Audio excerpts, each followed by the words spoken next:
ভারতের নির্বাচন ইস্যুতে বিস্তারিত জানতে পশ্চিমবঙ্গ থেকে যুক্ত হচ্ছেন যুব কংগ্রেসের সাধারণ সম্পাদক তিনি। তার নাম নীলাভ বন্দ্যোপাধ্যায়। আমি নামটি সঠিক উচ্চারণ করতে পারলাম কিনা দাদা আমি জানি না, নীলাভ নাকি নীলাভ বন্দ্যোপাধ্যায়। আপনাকে স্বাগত জানাচ্ছি ঢাকার স্টুডিও থেকে। একটু বলবেন, নির্বাচনের এখন পর্যন্ত আমরা বলছি যে পৃথিবীর সবচাইতে বড় গণতান্ত্রিক দেশ, এত সংখ্যক ভোটারের দেশ, সেই দেশের নির্বাচন কমিশনের প্রস্তুতি নিয়ে আপনার দল, আপনাদের জোট সন্তুষ্ট? না, দেখুন, আমরা বরাবরই যে দাবি তুলেছিলাম প্রথম থেকে যে আমরা ভোটাধিকারের বিষয়ে একমত, এবং আমরা একমত যে ভারতবর্ষ সর্ববৃহৎ গণতন্ত্রের দেশ, এখানে ভোটাধিকার হচ্ছে, এবং আমাদের দল আমরা জাতীয় কংগ্রেস পূর্ণভাবে আমরা প্রস্তুত এই নির্বাচনে কিভাবে প্রতিদ্বন্দ্বিতা করতে হয়, কিভাবে এই নির্বাচনে লড়াই দিতে হয়, সে বিষয়ে আমরা সম্পূর্ণভাবে প্রস্তুত আছি। জরিপ যতগুলো হয়েছে বেশিরভাগ জরিপেই দেখা যাচ্ছে নরেন্দ্র মোদীর দল বিজেপি আবারও তৃতীয়বারের মতো তারা সরকার গঠন করতে পারেন, এইরকম একটা আভাস পাওয়া যাচ্ছে। আপনারা কি মনে করেন, আপনারা কোন কোন দিকে পিছিয়ে, নাকি আপনারা নিজেদেরকে শক্তিশালী মনে করেন? না, দেখুন, এখানে আমরা বলছি সার্ভের বিজ্ঞানসম্মতা নিয়ে আমাদের প্রশ্ন আছে।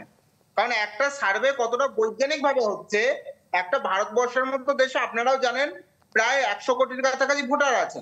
তো সেই 100 কোটি ভোটারের মধ্যে মাত্র 10,000 লোকের কাছে গিয়ে একটা আমি সার্ভে করে দিলাম যে এই দল 300টা আসন পাবে, ওই দল 200টা আসন পাবে, ওই দল 25টা আসন পাবে, এটার কোনো বৈজ্ঞানিক ভিত্তি নেই। আপনারা সাংবাদিকতা করেন, আপনারা এটা আমার থেকেও ভালো বুঝবেন আশা করি।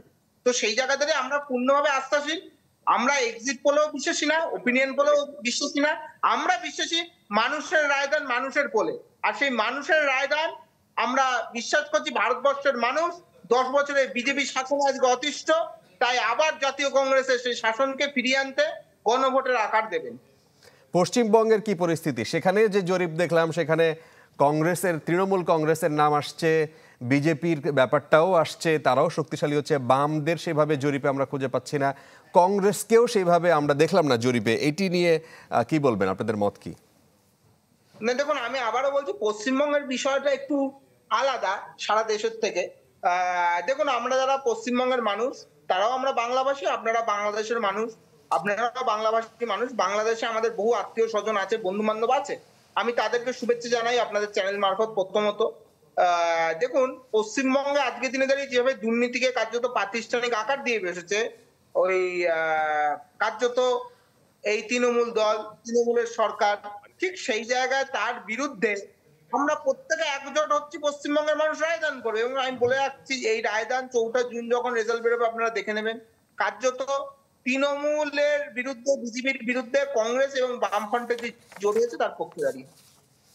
অনেক ধন্যবাদ আপনাকে, আপনাদের জন্য শুভকামনা জনাব নীলাভ বন্দ্যোপাধ্যায়।